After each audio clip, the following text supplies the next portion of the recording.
Hello everyone, so today I will be showing you step by step how coconut oil is produced using this coconut oil processing machine. This is the coconut oil extraction machine. At the top is the hopper where the coconuts are poured. Inside the chamber, the coconut is pressed to extract the oil. The first step is to load the coconuts into the machine so the pressing process can begin.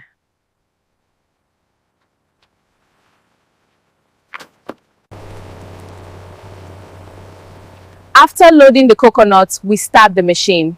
The internal press begins extracting the coconut oil.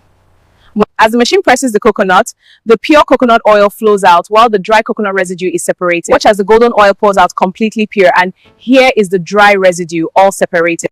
This is fresh natural coconut oil produced directly from the machine.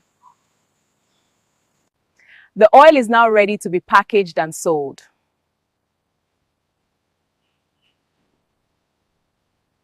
And that is how coconut oil is produced using this coconut oil processing machine. Thanks for watching. Please subscribe, like, comment, and share.